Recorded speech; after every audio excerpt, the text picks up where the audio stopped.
Hello and welcome, everyone. Today we are joined by Mike Larson, owner at Larson Acres, and Brian Kelroy, dairy production specialist with Zoetis. And today we're going to be focusing on Zoetis lameness, the evaluations, and some of the ways that that data is being used on progressive dairies. Mike, Brian, thank you so much for taking the time to be here with us today. You're Thank welcome. you very much. Yep, thanks for having us. To start with a little background, Mike, will you share a little bit about Larson Acres, what your incorporation of these traits has looked like, and a little history of this progressive dairy farm? Well, thank you, and thank you for asking me to be a part of this. It's something that is always near and dear to my heart. I love numbers and diving in, and it's what I really like to do. Like you said, I'm Mike Larson, one of the owners here at Larson Acres. I'm part of the fourth generation of Larsons that have been farming in southern Wisconsin. We're about a half hour south of Madison, farming with the fifth and sixth generations now that have been farming for over 100 years. Um, we milk about 2,900 cows, farm about 5,500 acres, and really like looking at that genomic information. Awesome. And Brian, you have a lot of experience in this area and have worked with Mike and his team for quite some time. Will you give us a little overview of what your involvement is there today? Yeah, so again, as Mike said, thanks for having us on today and honored to be a part of this. So, Mike and I began working together about 10 years ago now and started when I was at Central Star Select Sires and been involved with Mike really on his genetic program as far as working together with the goal to, make sure that Larson Acres is using the right genetics that's really going to impact the profitability and the long-term sustainability of their dairy. So Mike and I in the past, we would meet every quarter, go through information, and it was always fun and really enjoyable. We'd spend a few hours going through bowls and talking back and forth, and really the advantages, disadvantages, where we feel this genetic portion would really help the dairy. And then that relationship continued a little over 2 years ago when I went to Zoetis and my role as a dairy production specialist. And now currently work with Mike and his team, especially in the genetic program, genetic audits, making sure that the genetic focus on dairy wellness profit dollars and the wellness traits, calf wellness traits are working and utilizing to our advantage for the dairy, and also from a repro standpoint as well. Making sure not only are we getting the right genetics in the herd, but making sure we're also through the intense embryo program and also sire selection that everything's kind of coming and melding together for the operation. And as you mentioned, Brian, Larson Acres is an excellent partner, whether it's data flowing into the system and a lot of genomic testing and a very aggressive reproductive technologies, including a lot of embryo work. It's really cool to see what's going on there, and it's a really cool place to walk some cows. We were fortunate enough to have a tour there during World Dairy Expo this last year, and Mike, just an awesome group of cows that you guys are raising there. They're a lot of fun to look at. Looking at lameness, there's a lot of specifics and a lot of generalities. We define lameness as some sort of mobility issue, and we'll, as a sire team, say that that's one of those traits that you know it when you see it as a dairy person, whether it is some sort of functionality issue in conformation, or a lesion in the foot, or an injury to a foot or a leg. We know it's one of the top 5 reasons that cows leave the herd nationally, and we know that nationally, 17% of cows are estimated to qualify as lame sometimes within their lactation. So it's really important as we try to extend the longevity of cows in the herd. Mike, how do you guys define and record lameness on farm since it's so different farm to farm? What we do is everything goes in as a lame remark, even a routine trim. So then there's a little bit of work to dig it out. You just can't count lame remarks because sometimes it was just a routine trim or a mid lactation trim or a dry off trim. So then for us, it's relatively easy the way we record. if you look at older cows in our computer, every animal would have at least one lame remark from last lactation. Most often it's just trim only. So then if we break it down, and I do this all the time, it's not that I don't trust Brian's numbers or Zoetis numbers. They come with the pretty pictures and the graphs, and it all looks nice. But then my guys would ask me, well, what does that mean? So I can sit down in front of the dairy comp and I can plug in some numbers and recreate Zoetis's pretty graphs by down and dirty raw numbers from my computer. If I can do something real simple, it takes me a few minutes just to type in some items and commands, and I can break apart different criteria, and it's fun. It's fun to recreate the numbers I can get from the genetic audit. And not only are cows being culled a problem associated with lameness, but even cows that are able to recover and stay in the herd have some costs associated with them. When you're thinking about what does it cost you to have a lame cow, how all does that affect your financial picture? Oh yeah, like all dairymen, there's nothing we like worse really than to see that cow that's struggling, it coming to the parlor. It slows down efficiency. It's hurting production, breeding and expression of heat and everything, and it's it's, it's kind of it's too late. Once you have that lame cow, of course you're going to do everything you can to help her recover, but it's almost too late.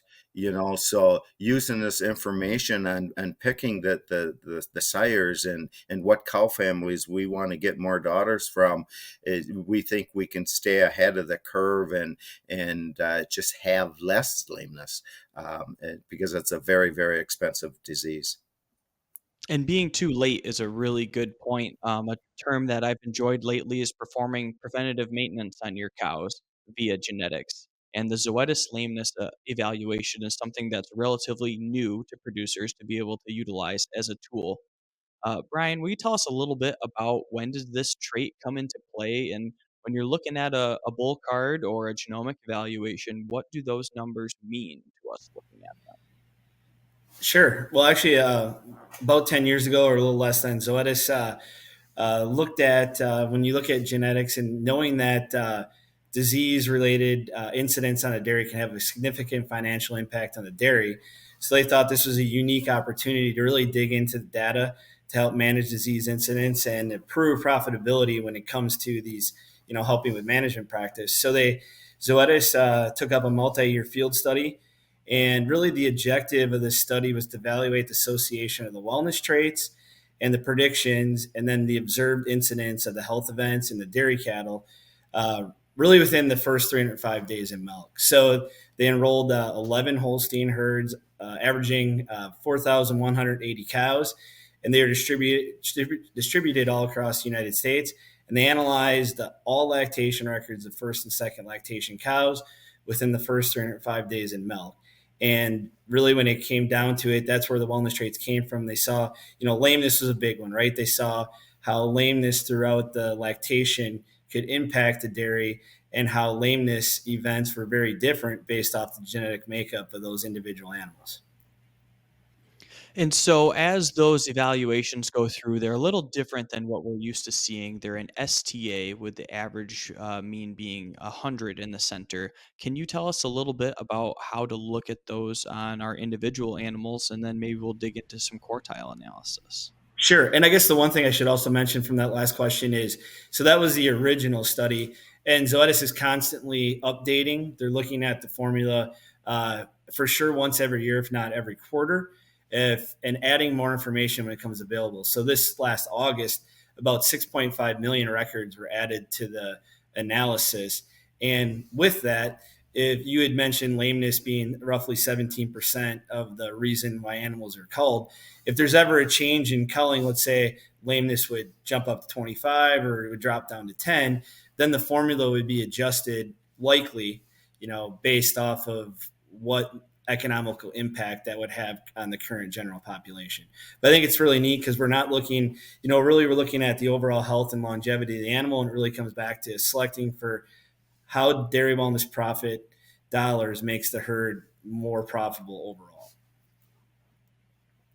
And then as far as the STAs go, so when we look at the range, you're generally going to see a range anywhere from 77 to 80 to up to maybe 113, 115.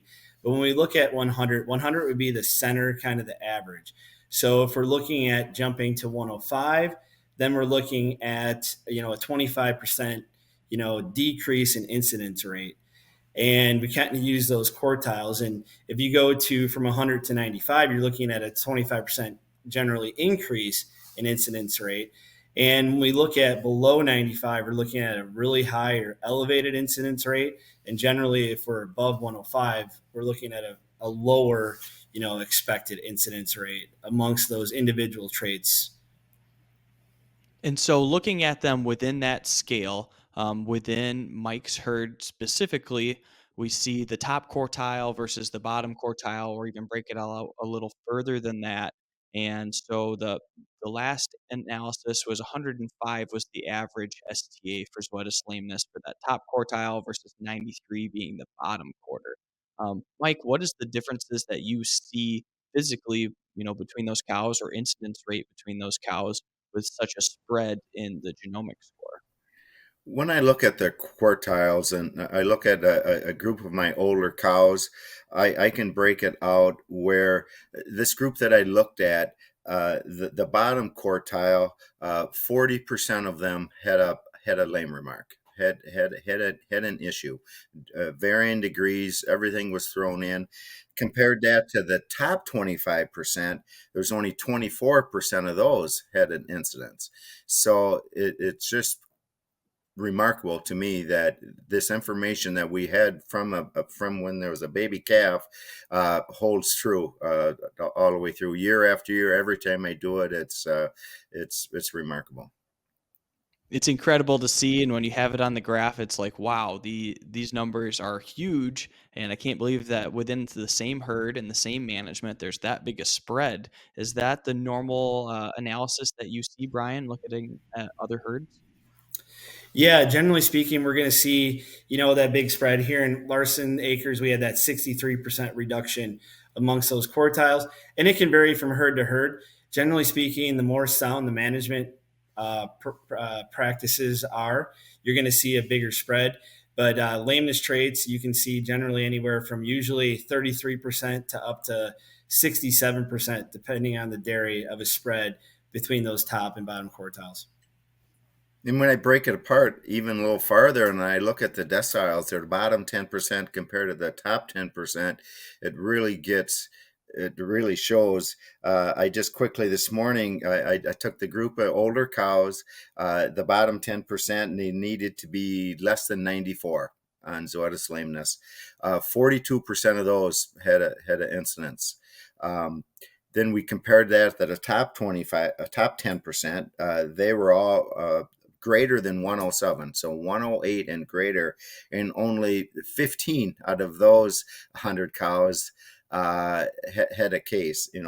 Roughly 3 to 4 times more likely to have a case of lameness if they're in the bottom 10%. It's just remarkable. Wow, the proof is really in the pen there. And as Brian said, under ideal management and good functionally sound cows, you really see the spread.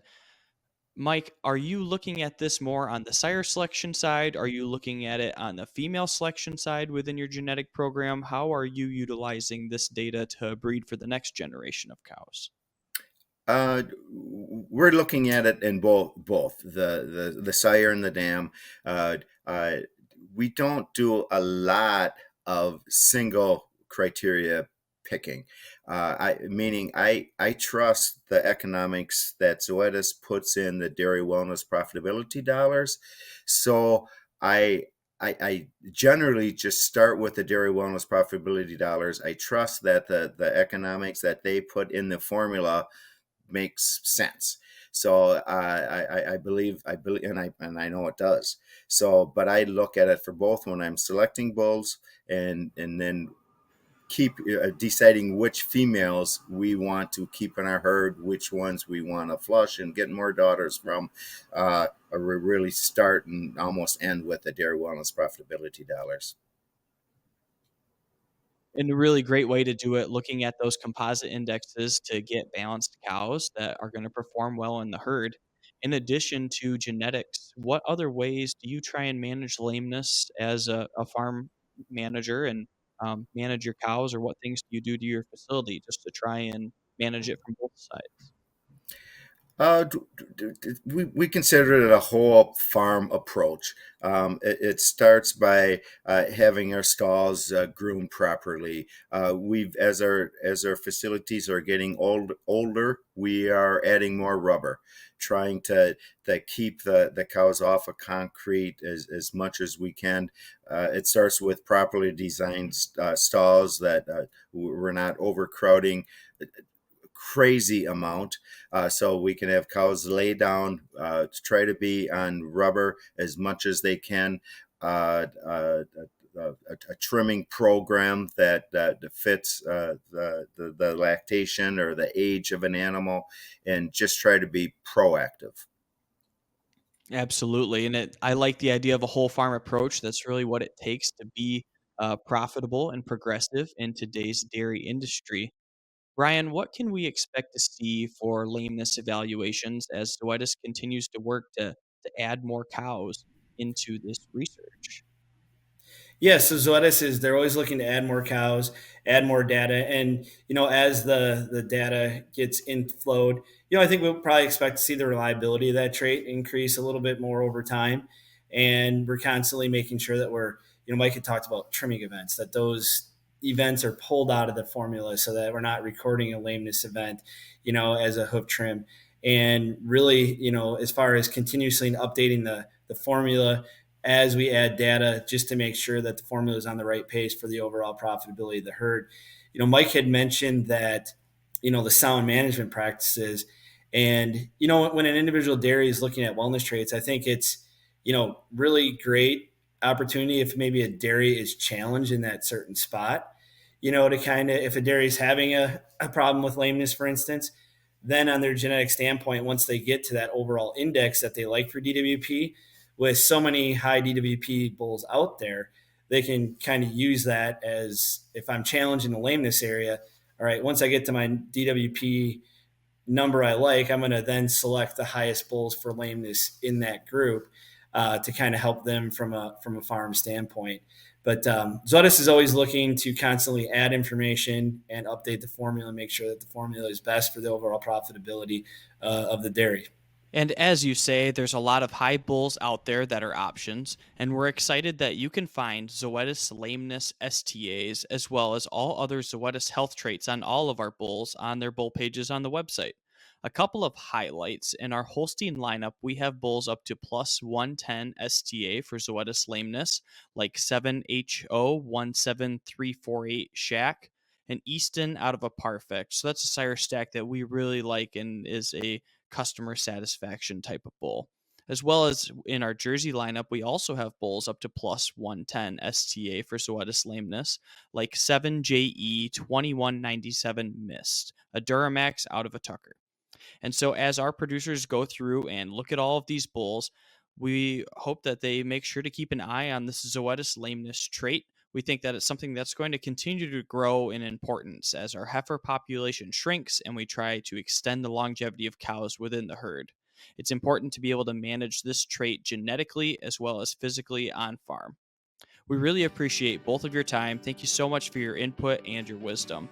As we continue to learn more about Zoetis lameness and other health topics, continue to tune in to the Select Sires podcast, and we'll have some more interviews that further break down some of these traits and the mechanics and calculations behind them.